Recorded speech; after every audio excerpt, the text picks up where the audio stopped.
Okay, now we'll discuss about the different crystal planes and directions.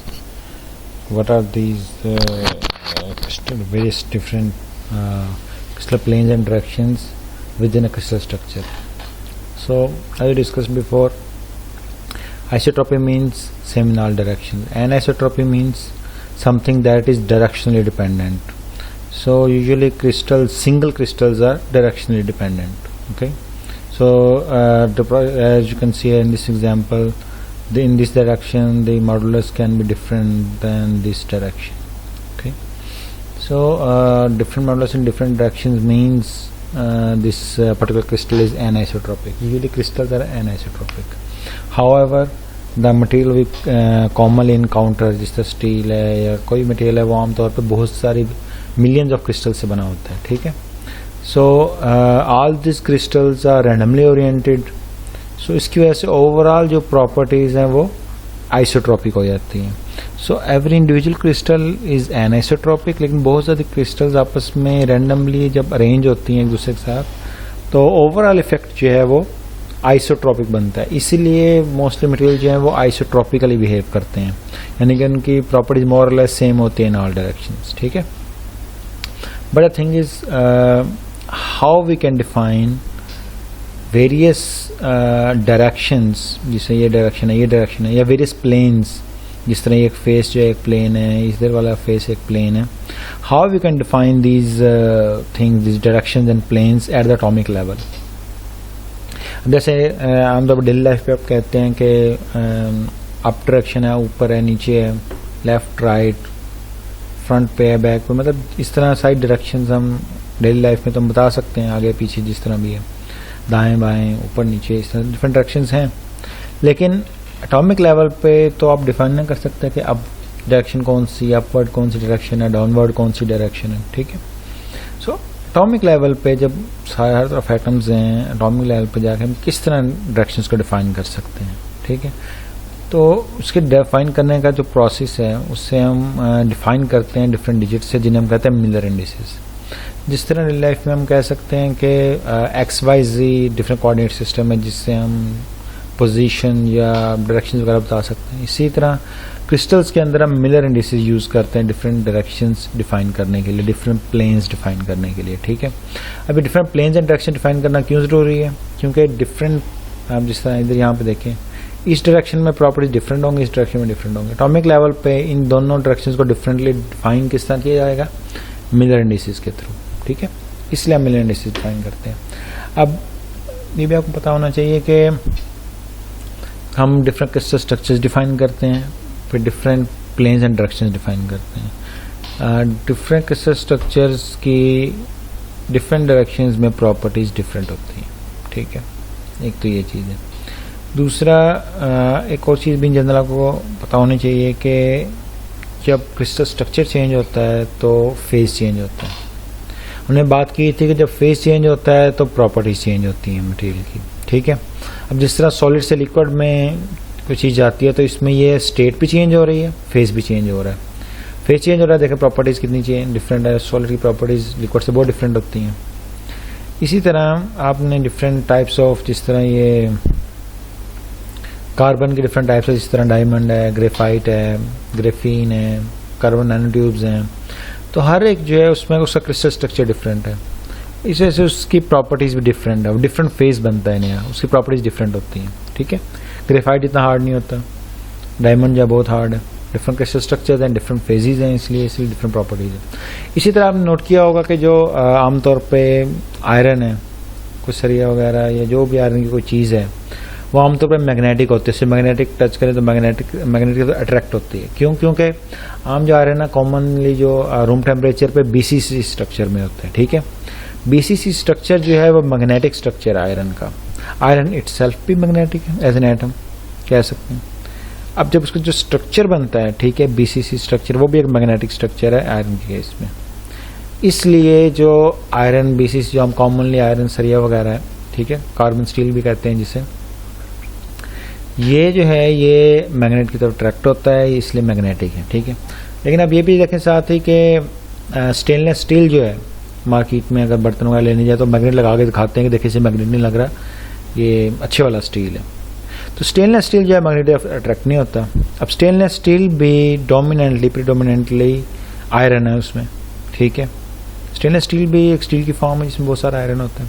Carbon steel जो सरिया वगैरह उसमें भी आयरन है, लेकिन एक जो है वो अट्रैक्ट हो रहा है मैग्नेट के साथ, एक नहीं हो रहा।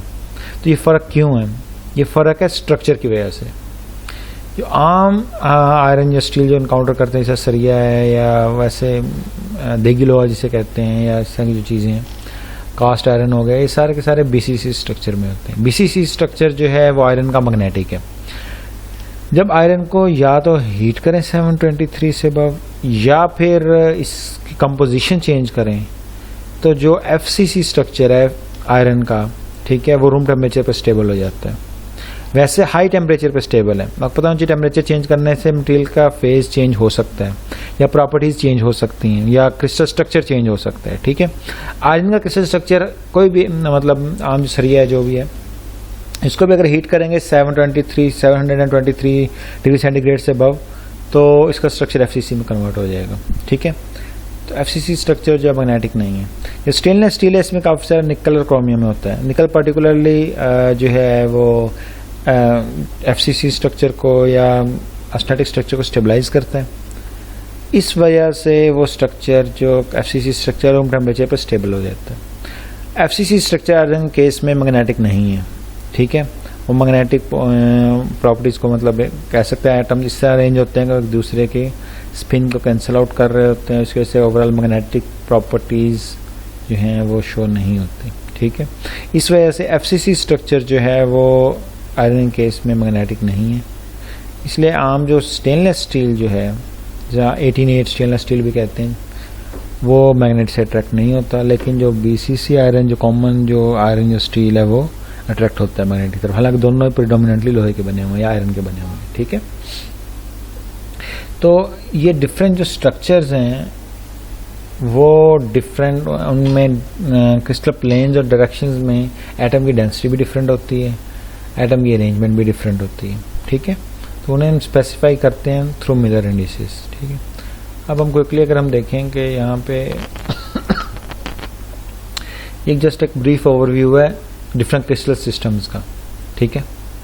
क्रिस्टल सिस्टम्स एज इनके डिफरेंट अरेंजमेंट, ऐसे सिस्टम जिसके अंदर एटम अरेंज हो सकते हैं, ठीक है।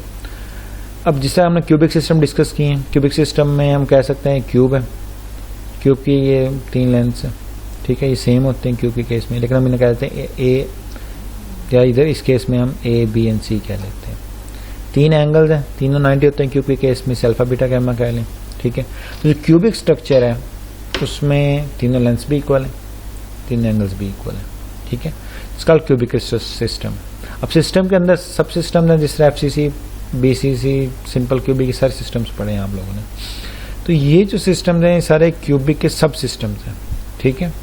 इसी तरह बहुत सारे और टाइप्स के भी क्रिस्टल सिस्टम्स होते हैं, हेक्सागोनल है, टेट्रागोनल है, ठीक है। इनके आगे सब सिस्टम्स भी हैं। तो इस तरह सिस्टम लाके तकरीबन 226 से 225 क्रिस्टल सिस्टम्स बनते हैं, ठीक है, जिसमें एटम्स खुद को अरेंज कर सकते हैं। उन्हें ब्रॉडली 7 क्रिस्टल सिस्टम्स में डिवाइड किया हुआ है, जिससे क्यूबिक सिस्टम एक ही यहाँ पे लिखा हुआ है, इसकी हमने 3 सब कैटेगरीज पढ़ चुके हैं, ठीक है। हम इस कोर्स में सिर्फ क्यूबिक सिस्टम में डिस्कस करेंगे। ये जस्ट आपको एक ओवरव्यू देने के लिए है कि क्यूबिक सिस्टम के अलावा भी सिस्टम होते हैं जिनके डिफरेंट यूनिट सेल हो सकते हैं। जैसे टेट्रागोनल में एक लेंथ ज़्यादा होती है, रोम्बोहेड्रल में या ट्राइगोनल में ये देखें लेंथ इक्वल है, लेकिन जो एंगल्स हैं वो इक्वल नहीं है, शायद 90 डिग्री पे नहीं है, ठीक है। ऑर्थोरोम्बिक में दोनों साइड्स इक्वल नहीं है लेकिन एंगल्स 90 पे हैं। सो इस तरह डिफरेंट क्रिस्टल सिस्टम्स के जो यूनिट सेल्स हैं उनकी साइज एंड शेप डिफरेंट होता है, ठीक है। इस वजह से क्रिस्टल सिस्टम्स की प्रॉपर्टीज डिफरेंट होती हैं, ठीक है। इसलिए हम यूनिट सेल्स को काफ़ी डिटेल में डिस्कस करते हैं। यूनिट सेल का साइज या शेप चेंज होने से क्रिस्टल सिस्टम चेंज हो जाता है, क्रिस्टल स्ट्रक्चर चेंज होने से, सिस्टम चेंज होने से, क्रिस्टल स्ट्रक्चर चेंज होने से प्रॉपर्टीज मटेरियल की चेंज हो जाती है, ठीक है। अब इसमें हम थोड़ा सा कोऑर्डिनेट सिस्टम को डिस्कस कर लेते हैं। ये बेसिक सा पॉइंट कोऑर्डिनेट्स है जो आप पहले भी पढ़ चुके हैं, ठीक है, दूसरे कोर्सेज में। तो लेट्स से हम ये कहते हैं कि एक यूनिट सेल है, ठीक है। इसमें एक कोई एक पॉइंट है, उसे किस तरह स्पेसिफाई कर सकते हैं। इस केस में क्या किया हुआ है, यूनिट सेल जो है उसके डिफरेंट जो लेंथ्स हैं वो गिवन है, ठीक है। यूनिट सेल का मतलब होता है कि यहाँ टोटल लेंथ को हम 1 कंसीडर कर रहे हैं, ठीक है। अगर ये लेंथ की वैल्यू गिवन है तो हम वो वैल्यू यूज कर लेंगे, ठीक है। जिस तरह 0.48 नैनोमीटर है, ये 0.4 नैनोमीटर है। इसे हम पिकोमीटर में भी सम टाइम यूज करते हैं, ठीक, नैनोमीटर के, क्योंकि इसमें पॉइंट्स में वैल्यू होती हैं। पिकोमीटर में से कह लेंगे 480 पिकोमीटर है, ये 400 पिकोमीटर है, ये 460 पिकोमीटर, ठीक। अब इसमें क्या होता है कि यूनिट सेल है, तो यूनिट सेल में अगर हमने पॉइंट कोऑर्डिनेट, एक पॉइंट है जिसके कोऑर्डिनेट्स हैं 1/4, 1 और 1/2, तो हम किस तरह लोकेट कर सकते हैं। तो यूनिट सेल में यूनिट का मतलब ये है कि यहाँ से यहाँ तक लेंथ को हम 1 यूनिट कंसीडर कर रहे हैं, ठीक है। जिससे लेंथ के यूनिट्स बहुत सारे हो सकते हैं, मिलीमीटर है, सेंटीमीटर है, नैनोमीटर है, ठीक है, फुट है, यार्ड है, माइल है, किलोमीटर है, तो कोई भी यूनिट हो, ठीक है। तो उस यूनिट को हम 1 लेते हैं। तो यूनिट सेल का मतलब है कि यहाँ से यहाँ तक की लेंथ 1 है। तो यहाँ पे जब 1/4 है, इसका मतलब ये है कि 1/4 ऑफ द टोटल लेंथ, ठीक है। तो अगर यहाँ से यहाँ तक लेंथ 1 है तो इसका 1/4 कितना होगा, यहाँ से देख लें, 1/4 तकरीबन यहाँ पे बनता है। या अगर वैल्यू इसकी गिवन है, इसको 4 से डिवाइड करें, ये आंसर आ गया। ये एक्स कोऑर्डिनेट के लॉन्ग ये वैल्यू है, वाई के लॉन्ग 1 है। 1 मीन्स के अगर एक्स के लॉन्ग ये वैल्यू है 1/4, वाई के लॉन्ग इतनी है 1। यूनिट सेल में 1 यूनिट, अगर एक यूनिट सेल है तो इसका मतलब यहाँ से यहाँ तक वैल्यू 1 है, तो 1 यूनिट ही मूव किया, इट मीन्स कि हम यहाँ से यहाँ पहुँच गए हैं, ठीक है। जितनी भी लेंथ थी वो फुल यहाँ पे मूव की है। तो 0.12 नैनोमीटर यहाँ पे आ गए, यहाँ पे बिल्कुल दूसरे फेस पे चले गए, फुल लेंथ यूज कर ली। देन थर्ड कोऑर्डिनेट पे हमने जाना है 1/2, ठीक है। Half of the length means half unit cell की हाफ लेंथ का मतलब ये है कि इस डायरेक्शन में जो जी डायरेक्शन है इसमें हमने हाफ जाना है, ठीक है। हाफ तकरीबन यहाँ में बनेगा। तो यहाँ की लेंथ ऑलरेडी गिवन है 0.4 नैनोमीटर है, तो इसे हाफ कर लेंगे तो 0.2 नैनोमीटर हो जाएगा। तो यहाँ पे जो पॉइंट होगा, इसके जो कोऑर्डिनेट्स हैं वो 1/2, 1, 1/2 होंगे, ठीक है, यूनिट सेल की टर्म में, ठीक है। तो ये जनरल कोऑर्डिनेट सिस्टम जो है उसमें पॉइंट लोकेट करने का तरीका है, ठीक है। तो ये जनरल आपने पहले भी किया होगा, वैसे भी आना चाहिए। अब यहाँ जब मिलियन डिसीज में जाएंगे तो वो थोड़ा सा डिफरेंट है सिस्टम ना, वो हम आगे डिस्कस करते हैं, ठीक है। अब इसमें ये एग्जाम्पल है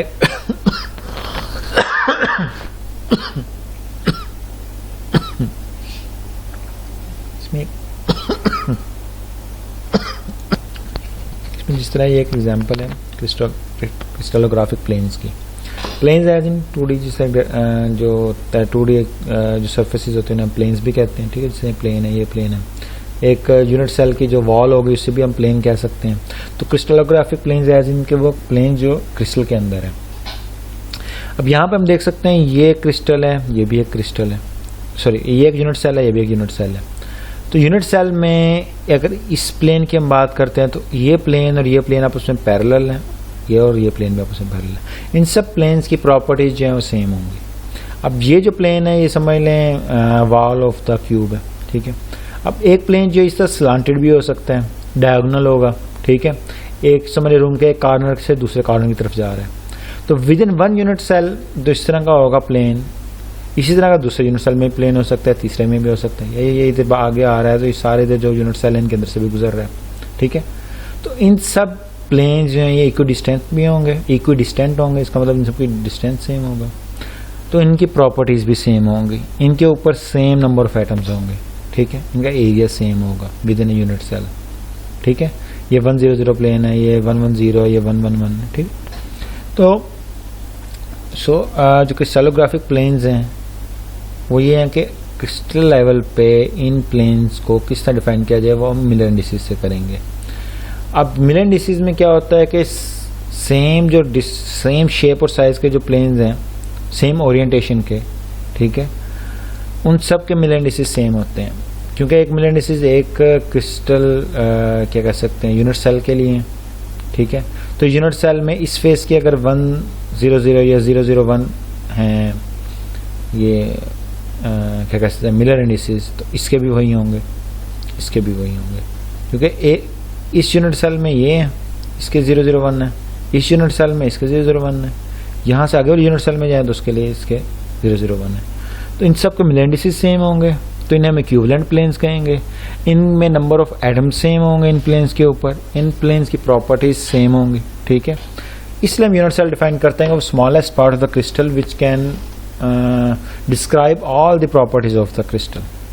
सो within one unit cell इसके जब मिलर इंडिसेस 001 होंगे तो इसके भी वही होंगे, इसके भी वही होंगे, इन सब की प्रॉपर्टी सिमिलर होंगी, ये इक्विवेलेंट प्लेन्स होंगे, इनमें एटॉमिक डेंसिटी सेम होगी, इनकी डायरेक्शनल प्रॉपर्टी सेम होंगी, ठीक है।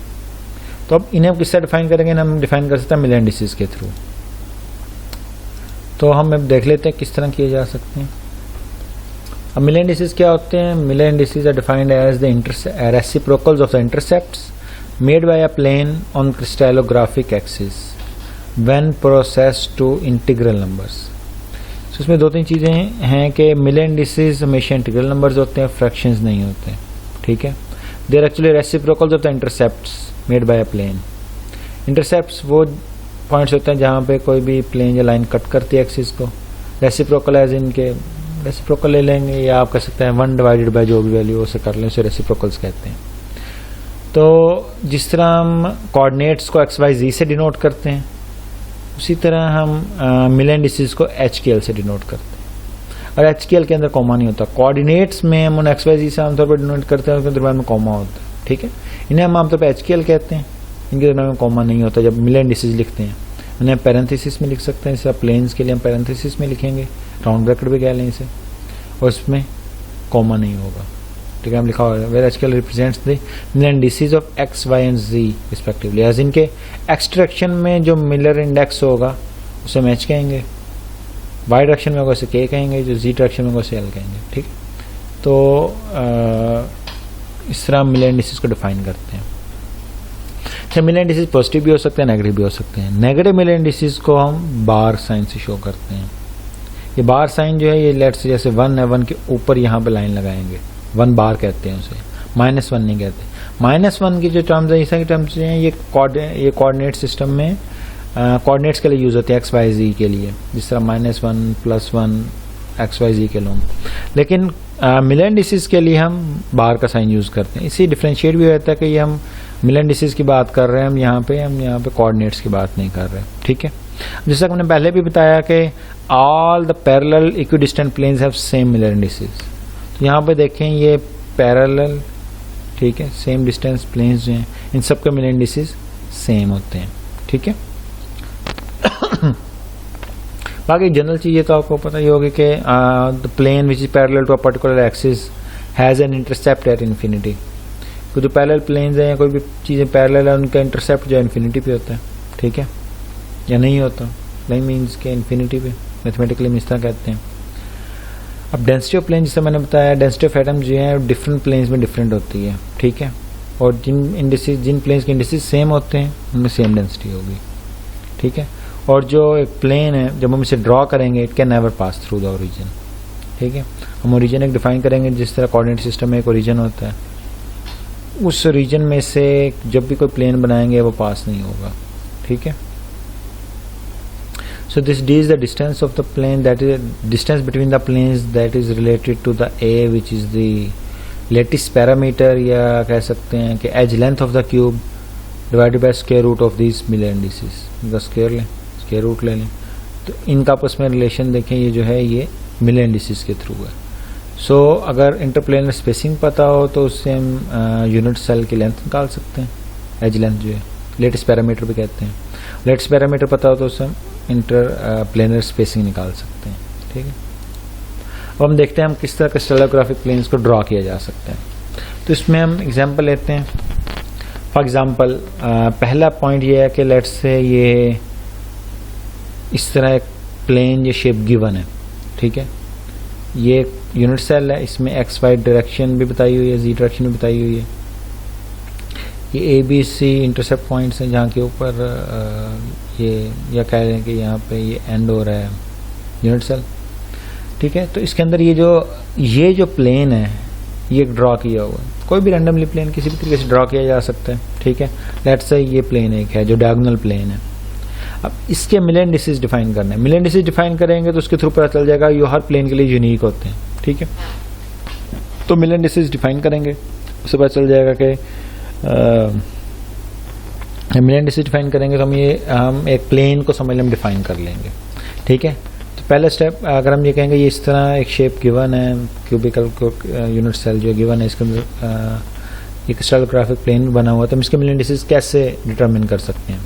तो फर्स्ट स्टेप यह है कि जिस तरह हमने डेफिनेशन में कहा था कि Miller indices are the reciprocals of the intercepts. तो पहला पॉइंट यह है कि इंटरसेप्ट फाइंड करें इस प्लेन के। अगर यहाँ पे ओरिजिन हो तो इस डायरेक्शन में इंटरसेप्ट कहाँ पे है, यहाँ पे है। ये डिस्टेंस कितना है 1, क्यों? क्योंकि यूनिट सेल में यहाँ से यहाँ तक डिस्टेंस जो है 1 होता है। यूनिट सेल का मतलब यूनिट एज इन के जो इसकी जो लेंथ होगी इसे हम 1 कंसीडर करेंगे या 1 यूनिट कंसीडर करेंगे। यहाँ पे आ गया, ये लेंथ कितनी है, ये भी 1 है, यहाँ पे आ गया। इस डायरेक्शन में इंटरसेप्ट कहाँ पे है, इस डायरेक्शन में देखें ये लाइन पैरेलल है, जी के लॉन्ग ये प्लेन पैरेलल है। पैरेलल है तो इंटरसेप्ट कहाँ पे, इन्फिनिटी पे होता है बाय डेफिनेशन। मिले इंडिसेस जो हैं ये है reciprocal of the intercepts. Intercept आ गए, इनके रेसिप्रोकल ले लें। 1/1 क्या होगा, 1 होगा। 1/1 रेसिप्रोकल लिया 1 आ गया। 1/इन्फिनिटी रेसिप्रोकल लिया तो 0 आ गया। तो क्या करना है, रेसिप्रोकल ले लिया। अब यहाँ पे अगर तो आंसर ये इंटीजर्स में ही है तो फिर ठीक है, अगर इंटीजर्स में नहीं है तो इस सारी वैल्यूज को एलसीएम से मल्टीप्लाई करेंगे सो एज के वैल्यू फ्रैक्शन से इंटीजर में कन्वर्ट हो जाए, ठीक है। बहुत सिंपल सी बात है, फ्रैक्शन से इंटीजर में कन्वर्ट करना आता है कि लेट्स से यहाँ पे 1/2 हो अगर, और यहाँ 1 हो और यहाँ 0 हो, तो सबको 2 से मल्टीप्लाई कर दें, ये सारे के सारे फ्रैक्शन जो इंटीजर में कन्वर्ट हो गए, ठीक है। तो एनीवेज जब रेसिप्रोकल वाला स्टेप हो गया तो इसे फिर हम पैरेंथेसिस में इनक्लोज करेंगे। ये इसे हम राउंड ब्रैकेट्स भी कह सकते हैं, पैरेंथेसिस कहते हैं वैसे इसमें, और इसमें कॉमास नहीं होंगे, विदाउट कॉमास। सो पैरेंथेसिस मीन्स के ये जो मिलर इंडिसेस हैं ये प्लेन के लिए हैं। जब डायरेक्शन के मिलर इंडिसेस होंगे तो मिलर इंडिसेस इस तरह नंबर्स होंगे, इंटीजर्स होंगे, इसको स्क्वायर ब्रैकेट में इनक्लोज करेंगे, ठीक है। सो ब्रैकेट्स याद रखनी है, कौन सी टाइप की ब्रैकेट रखो। Different type of bracket denotes different type of Miller indices. जो प्लेन के मिलर इंडिसेस हैं वो पैरेंथेसिस में होते हैं, डायरेक्शन के मिलर इंडिसेस जो हैं वो स्क्वायर ब्रैकेट्स में होते हैं, आगे भी हम देखेंगे। अब लेट्स से कन्वर्सली हम देखेंगे मिलर इंडिसेस गिवन है, प्लेन ड्रॉ करना है, तो क्या करेंगे, हम उसके अपोजिट जाएंगे। सो हम किस तरह फिर इन्हें ड्रॉ कर सकते हैं। लेट्स से मिलर इंडिसेस ये गिवन है 2 0 0, पैरेंथेसिस का मतलब ये है कि ये प्लेन के हैं, ठीक है। तो क्या करेंगे, इसके एग्जैक्ट अपोजिट चलना है, ठीक है। इस प्रोसेस के इंडिसेस गिवन है, रेसिप्रोकल्स फाइंड करें, ठीक है। किससे रेसिप्रोकल लेंगे, लेट्स से ये इंडिसेस हैं 1 डिवाइडेड बाय 2, ये लेट्स से इंडेक्स है तो ये डिवाइड रेसिप्रोकल में डिवाइड हो गया। इसी तरह 1/0 1/0, वैसे सॉल्व कर लें तो क्या बनेगा, 1/2 1/2 ही रहेगा। 1/0 इन्फिनिटी 1/0 इन्फिनिटी। अब क्या करना है, ओरिजिन से स्टार्ट करना है। ये इंटरसेप्ट है, इंटरसेप्ट एज इन के जहाँ पे प्लेन कट कर रहा है, ये फर्स्ट जो मिलर इंडिसेस का है इंडेक्स जो है, ठीक है, ये शो करता है लॉन्ग एक्स एक्सिस इंटरसेप्ट कहाँ पे है। तो लॉन्ग एक्स एक्सिस इंटरसेप्ट है हाफ पे, यूनिट सेल यहाँ से यहाँ तक 1 है, तो हाफ यहाँ पे होगा। तो यहाँ से यहाँ पे आए और यहाँ एक पॉइंट लगा लें, ठीक है। पॉइंट किस तरह, मतलब कि ना इस तरह करें कि यहाँ से यहाँ पे आए, हाफ है, ठीक है, यहाँ पे इस तरह पॉइंट लगा लें, ठीक है। अब y पे जाना है, कहाँ पे जाना है, इन्फिनिटी पे। यहाँ से y की तरफ जो है वो इन्फिनिटी पे चले जाए। इंटरसेप्ट क्योंकि इन्फिनिटी पे है, इसका मतलब है कि प्लेन पैरेलल है, यहाँ से इस तरह आ जाए, ठीक है, यहाँ पहुँच गए। अब इसी तरह z एक्सिस के लॉन्ग किधर है, यहाँ से z एक्सिस के लॉन्ग देखें किधर है, इंटरसेप्ट इन्फिनिटी पे, मीन्स कि यहाँ भी पैरेलल जाना है, ये पैरेलल आ गए, यहाँ भी पॉइंट आ गया। तो ये लाइन इसके पैरेलल है, ये इसके पैरेलल है, तो ये जो जगह है ये बन जाएगी 200 प्लेन। ठीक है, इस तरह इन प्लेन्स को ड्रॉ करना है। ठीक है, सो अगर इंडिसेस गिवन हो तो इस तरह ड्रॉ होंगे, अगर प्लेन गिवन है तो उसके इंडिसेस इस तरह डिटर्मिन हो सकते हैं। सही है। सो इस तरह हम डिफरेंट क्रिस्टलोग्राफिक प्लेन्स के इंडिसेस भी डिफाइन कर सकते हैं, और इंडिसेस पता है तो प्लेन भी ड्रॉ कर सकते हैं, और हर प्लेन के डिफरेंट इंडिसेस होंगे। देख लें इंडिसेस चेंज हो रहे हैं, इसके डिफरेंट है, इसके डिफरेंट है, तो इन दोनों प्लेन्स की शेप भी चेंज है, ओरिएंटेशन भी चेंज है, और विद इन यूनिट सेल इसकी जगह भी डिफरेंट है। ठीक है, ये सारी चीज़ें जो हैं ये डिफाइन होती है मिलर इंडिसेस के थ्रू। ठीक है, अब यहाँ मज़ीद कुछ एग्जांपल्स हैं, जिस तरह 001 बार है। ठीक है, ये नेगेटिव है, 1 बार एज इन नेगेटिव है। तो इसमें मैंने जैसे बताया कि पहला स्टेप ये है कि अप्रोप्रिएट ओरिजिन चूज़ करना है। अब क्या होगा अगर ओरिजिन जिस तरह यहाँ पे लिया हुआ है इस पॉइंट पे, अगर 111 बार हो, लेट्स से हमने इसे ड्रॉ करना है, ओरिजिन हम यहाँ पे लेते हैं अगर फॉर एग्जांपल, तो एक्स एक्सिस के लॉन्ग कितना जाना होगा। ठीक है, ये स्टेप इसी तरह कर लें दोबारा ना। ठीक है, लेट्स से इंडिसेस गिवन है, प्लेन हम ड्रॉ कर रहे हैं, तो क्या होगा 1/0 1/0 1/, -1 हो जाएगा, 1 बार -1, तो आंसर क्या आएगा इन्फिनिटी -1। सो इट मीन्स के एक्स एक्सिस के लॉन्ग हम यहीं पे ओरिजिन लेते हैं, एक्स एक्सिस के लॉन्ग इन्फिनिटी पे जाना है। ठीक है, वाई एक्सिस के लॉन्ग इन्फिनिटी इधर को। ठीक है, अब जी एक्सिस के लॉन्ग -1 पे जाना है। अब हम +1 पे जा सकते हैं, -1 पे तो जगह ही नहीं है। ठीक है, तो क्या करेंगे, ओरिजिन को हम यहाँ पे शिफ्ट कर देंगे, जो इंडेक्स नेगेटिव है उधर को नेगेटिव, उधर को शिफ्ट कर देते हैं ओरिजिन। ठीक है, यहाँ पर origin shift trial and error से भी कर सकते हैं अगर आप चाहें तो। दूसरा तरीका ये है कि जो इजीएस्ट है कि जो इंडेक्स अगर नेगेटिव है ना, अगर मिल इंडेक्स एक नेगेटिव है, उधर को ओरिजिन शिफ्ट कर दें। जो कर देंगे फिर क्या होगा, अब ये देखें हम ये भी इन्फिनिटी पे जा सकते हैं, इधर भी इन्फिनिटी पे जा सकते हैं, -1 पे भी आ सकते हैं। तो इसका मतलब ये ओरिजिन होगा तो ये प्लेन ड्रॉ किया जा सकता है। ओरिजिन यहाँ पे लेंगे तो -1 नहीं जा सकते, नहीं होगा। ओरिजिन अगर हम यहाँ पे लेंगे तो एक्स जो है उस पर हम नेगेटिव पे तो नहीं जाना, हमने पॉजिटिव पे जाना है, नहीं जा सकते। हमेशा ओरिजिन जो है वो कॉर्नर ऑफ द क्यूब होगा। ठीक है, ये नहीं कि आप ओरिजिन यहाँ पे ले लें, ऐसा नहीं है। Origin will always be the corner of the cube, कोई भी कॉर्नर हो सकता है। ठीक है, सो इस केस में ये इंटरसेप्ट्स बनते हैं, ओरिजिन यहाँ पे आ जाएगा। तो क्या करेंगे, एक्स एक्सिस पे इन्फिनिटी पे जाना है, वो भी हम नहीं जाते, वाई पे भी जाना है इन्फिनिटी पे। जी एक्सिस पे किधर जाना है, 1 पे, यहाँ से 1 पे आ गए, यहाँ आ गए। ठीक है, अब यहाँ से हमने जाना है एक्स पे इन्फिनिटी पे, ये तो इन्फिनिटी पे आ गए। यहाँ से वाई पे जाना है इन्फिनिटी पे, इन्फिनिटी एज इन पैरेलल, इधर को आ गए। ठीक है, और फिर ये लाइन इसके पैरेलल हो गई, ये लाइन इसके पैरेलल हो गई, तो ये जो प्लेन बनेगा ये 001 बार होगा। ठीक है, अब हम लेट्स से कहते हैं कि ये प्लेन गिवन है, इसके इंडिसेस फाइंड करने हैं। किस तरह करेंगे, मिस्टर करते हैं कि जैसे मैंने बताया कि यहाँ पे ओरिजिन में से कभी भी प्लेन पास नहीं हो सकता, इसलिए यहाँ पे तो ओरिजिन है नहीं। ठीक है, ये जिन्होंने एक्स वाई जी इस तरह दिए हुए हैं, ये सिर्फ इसलिए दिए हुए हैं कि जी इधर को हमेशा पॉजिटिव होगा, एक्स इधर को ही होगा, वाई इधर को ही होगा। ठीक है, ओरिजिन आप यहाँ से इधर को ले लें, यहाँ पे ले लें, यहाँ पे ले लें, यहाँ पे बेशक ले लें, वाई इधर को ही रहेगा, एक्स इधर को ही रहेगा, जी इधर को ही रहेगा। ठीक है, ये सब इसलिए शो किया हुआ है। ठीक है, इसलिए नहीं कि यहाँ पे ओरिजिन है।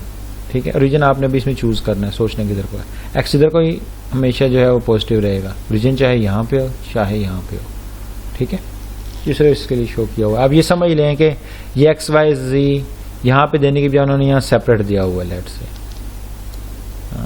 नहीं, इस तरह नहीं,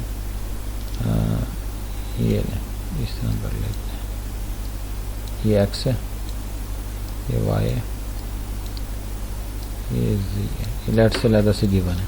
ठीक है, ये यहाँ पे लिखा ही नहीं हुआ इनका। ठीक है, अब सिर्फ यहाँ पे क्यूब बना हुआ है। अब क्यूब का ओरिजिन कहाँ पे डिफाइन करना है, वैसे याद रखें कि ये जो है ओरिजिन ये इसके सेंटर में से पास नहीं होगा। ओरिजिन अगर यहाँ पे है तो ये प्लेन यहाँ से पास नहीं हो सकता। इट मीन्स कि इसके इंडिसेस हो ही नहीं सकते इस तरह के हम ओरिजिन यहाँ पे हो और इसके इंडिसेस फाइंड करें। तो हमने सोचना है कि कहाँ पे इसके इंडिसेस हो सकते हैं। सो यहाँ पे भी नहीं हो सकते, यहाँ पे भी नहीं हो सकते, यहाँ पे भी नहीं हो सकते, यहाँ पे भी नहीं हो सकते। अब कौन कौन से ऑप्शन है? यहाँ पे हो सकते हैं, ठीक है, क्योंकि देखें यहाँ पे पास नहीं हो रहा, यहाँ पे पास नहीं हो रहा, नेगेटिव भी नहीं है कोई, ठीक है। अब ये यहाँ पे भी हो सकते हैं, यहाँ पे भी हो सकते हैं, यहाँ पे भी हो सकते हैं, ठीक है। चीज ये है कि लेट्स से ओरिजिन यहाँ पे है तो मिल इंडिसेस फाइंड करें। किस तरह करेंगे? मिल इंडिसेस आर दी, देखें इंटरसेप्ट फाइंड करना है, फिर रेसिप्रोकल्स लेने हैं और मिल इंडिसेस आ जाएंगे। वहाँ से इंटरसेप्ट फाइंड करें। एक्स के ऊपर इंटरसेप्ट कहाँ है? इन्फिनिटी पे है, ऐसे ही है। वाई पे इंटरसेप्ट कहाँ है? 1 पे है। सॉरी, यहाँ से वाई पे इंटरसेप्ट कहाँ है? 1 पे है, 1 आ गया। जी पे कहाँ है? इधर को तो नहीं है, इधर नीचे है ना, तो ये -1 पे आ गया, ठीक है। अब क्या करना है? अब इनका रेसिप्रोकल लेना है। तो इन्फिनिटी का रेसिप्रोकल क्या होता है? 0। 1 का 1 आ गया, -1 का -1 आ गया, ठीक है। अब जब नेक्स्ट स्टेप क्या, रेसिप्रोकल्स के बाद इन्हें पैरेंथेसिस में एनक्लोज करना है 0 1 1 लिख के, और -1 को 1 बार कहना है। अच्छा, एक और चीज देखें कि अगर ओरिजिन यहाँ की बजाय आप यहाँ पे ले लें, ठीक है, तो फिर क्या इंडिसेस बनेंगे? और हम ले सकते हैं यहाँ पे ओरिजिन, ये सेम फैमिली का है, इसमें क्या होगा कि यहाँ पे आएगा इंडिसेस डिफरेंट होंगे, लेकिन ये प्लेन जो है वो सेम रहेगा, क्योंकि यहाँ से भी अगर उसे ड्रॉ किया जाए तो वो सेम प्लेन बनेगा जो इधर से ड्रॉ कर रहे हैं, ठीक है। अब यहाँ से हम देखें इधर यहाँ पे कितना है, लेकिन फैमिली ऑफ प्लेन सेम रहेगी, ठीक है। Indices with in the family थोड़े चेंज हो जाएंगे।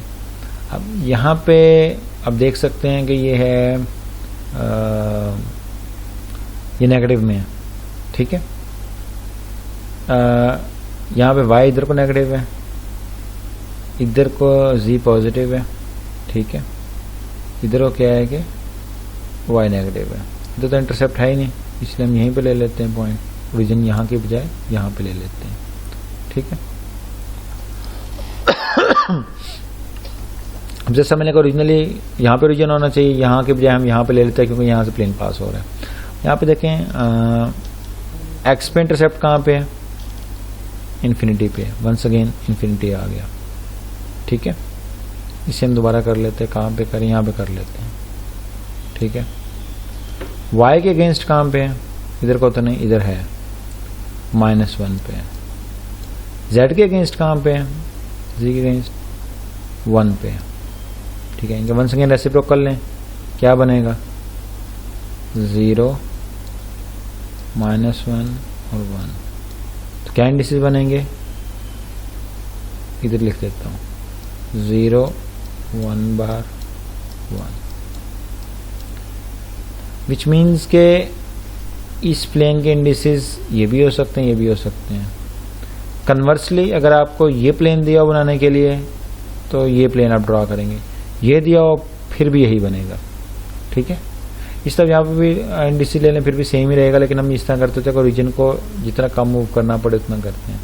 यहाँ से ओरिजिन यहाँ से अगर मूव करें इंडिसेस फाइंड हो सकते हैं तो ठीक है, हमें यहाँ पे करने की ज़रूरत नहीं है। कर भी लें तो वो इक्विवेलेंट प्लेन ही बनेगा, ठीक है। तो इसलिए हम आमतौर पर नहीं करते, करना भी चाहें तो आपकी मर्जी है, तो कोई मसला नहीं है। इसी तरह आप ये बाकी प्लेन जो है ना ये भी ड्रॉ किए जा सकते हैं। तो ये हो गए प्लेन्स। इसके हम अगर हम आगे बात करें, अगर होते हैं family of planes. Family of planes क्या है कि जिससे फैमिली में काफ़ी चीज़ें कॉमन होती हैं, कुछ ट्रेड्स कॉमन होती हैं, इसी तरह जो फैमिली ऑफ प्लेन्स हैं उसमें कुछ चीज़ें कॉमन होंगी। उसमें क्या चीज़ कॉमन होगी कि एक तो सबके जितने भी प्लेन्स हैं उनको उनकी शेप सेम होंगी, ठीक है, उनका साइज सेम होगा। नेक्स्ट में जो फ़र्क आएगा वो उनकी ओरिएंटेशन में आएगा। So family of planes are crystallographically equivalent planes within a unit cell which has the same atomic density, ठीक है, therefore they have the similar properties. जो फैमिली ऑफ प्लेन्स है उससे हम डिनोट करते हैं करली ब्रैकेट से, ठीक है, इन ब्रैकेट से। इस ब्रैकेट का मतलब ये है कि ये जो है ये फैमिली ऑफ प्लेन्स है। सिंगल प्लेन अगर 1 1 1 होगा तो उसे हम पैरेंथेसिस में इनक्लोज करेंगे, ठीक है। फैमिली ऑफ प्लेन होगी तो उसे हम कर्ली ब्रैकेट में करेंगे, ओके। तो फैमिली ऑफ प्लेन जो हैं, जिस तरह आपने यहाँ पे हमने बात की, ये 0 1 1 बार या 0 1 बार 1, ये सेम फैमिली के प्लेन्स हैं। तो सेम फैमिली के जो प्लेन्स होते हैं उनकी शेप सेम होती है, साइज सेम होता है, उनकी क्रिस्टलोग्राफिक प्रॉपर्टी सिमिलर होती है, उनकी एटॉमिक पैकिंग सेम होती है, उनकी एटॉमिक डेंसिटी सेम होती है, ठीक है। इसलिए उनकी प्रॉपर्टी सिमिलर होती हैं, इक्विवेलेंट प्लेन्स होते हैं। फॉर एग्जांपल, जिस तरह एक क्यूब है, क्यूब के जो ये कोई भी वॉल जो है ये सब के सब इक्विवेलेंट है। आप देख सकते हैं कि इनकी सबके सारे के सारे स्क्वायर शेप की हैं, ठीक है, और सेम साइज की हैं। तो ये सब के सब जो हैं ये एक ही फैमिली ऑफ प्लेन्स में हैं। और आप देख सकते हैं इनके मिलन डिसीज भी जो है काफ़ी सिमिलर है। ये 0 0 1 है तो ये 1 0 0 है, ये 0 1 0 है। इस तरह ये प्लेन और ये प्लेन सारे के सारे एक ही फैमिली के। क्यों? ये सारे के सारे डायगोनल प्लेन्स हैं, ठीक है। और यहाँ पे पर्सपेक्टिव इफेक्ट की वजह से इनका शेप डिफरेंट लग रही है, लेकिन एक्चुअली इनकी शेप सबकी सेम है। सबके सब रेक्टेंगुलर प्लेन है और सेम साइज़ की है, ठीक है। अपने ड्रॉ करके देख लें या इमेजिन करें विदिन अ क्यूब, तो आप इमेजिन करें तो आपको सेम साइज़ के नज़र आएंगे, ठीक है। तो इनके भी देख लें मिलन इंडिसेस जो हैं वो सिमिलर है, 0 1 1 है, 1 1 0 है, 0 1 1, ठीक है। तो ये भी जो है सेम फैमिली के। इस तरह हमने यहाँ पे देखा कि इससे ड्रॉ करें या इससे ड्रॉ करें, यही शेप बनेगी ना, ये प्लेन बनेगा। तो इस तरह के जो स्लांटेड प्लेन जो है इनके इंडिसेस सेम होंगे। अच्छा, एक फैमिली में फैमिली मेंबर कितने होंगे वो डिपेंड करता है टाइप ऑफ कौन सी फैमिली का प्लेन्स है, ठीक है। अब फैमिली ऑफ प्लेन्स में क्या होता है कि हम ऐसा कह सकते हैं कि सेम शेप एंड साइज के जितने प्लेन्स हैं उन्हें फैमिली ऑफ प्लेन्स कहते हैं। एक तो तरीका यह है कि जितने पॉसिबल है उतने बना लें, उनके इंडिसेस फाइंड कर लें, ठीक है। दूसरा उससे ईजियर तरीका यह है कि जब भी आपने फैमिली ऑफ प्लेन्स में फैमिली मेंबर्स फाइंड करने हैं, लेट्स से 1 0 0 एक फैमिली है, ठीक है। तो इसमें कितने होंगे? तो इसमें क्या करेंगे, इसमें कर सकते हैं कि हम ये दो आपस में इनकी जगह आपस में स्विच कर सकते हैं, और किसी भी ये जो हैं इंडिसेस हैं इनका बार या नेगेटिव ले सकते हैं। भाई दो चीज़ें करनी है, जितनी पॉसिबिलिटीज़ हैं वो यहाँ पे लिख लें, उतने प्लेन मैक्सिमम पॉसिबल हैं, ठीक है। और इस तरह 1 0 0 फैमिली, इसमें कितने प्लेन पॉसिबल हैं, सिर्फ इनकी जगह चेंज करनी है, आपस में स्विच कर लें, नेगेटिव ले लें। तो आप बनाना शुरू करें। तो 1 0 0 हो गया। इन सब की ब्रैकेट्स हैं, लेकिन मैं फॉर ईज जो है वो ब्रैकेट्स आगे नहीं लगाऊंगा। 1 0 0 हो जाएगा, 0 1 0 हो जाएगा, 0 0 1 हो जाएगा, ठीक है। इसी तरह 1 बार 0 0 हो जाएगा, 0 1 बार 0 और 0 0 1 बार। तो कितने बने? 1 2 3 4 5 6। इसमें 6 फैमिली मेंबर्स हैं इस फैमिली में।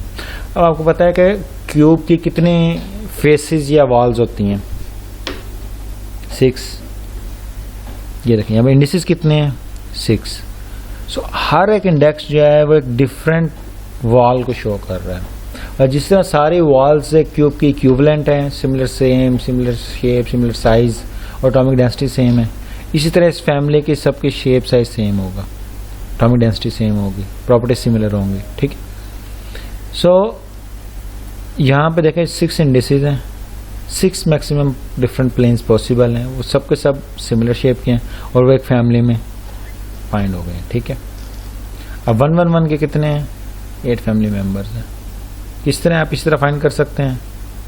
1 1 1 हो गया, 1 1 बार 1 हो गया, 1 1 1 बार हो गया, 1 बार 1 1 हो गया,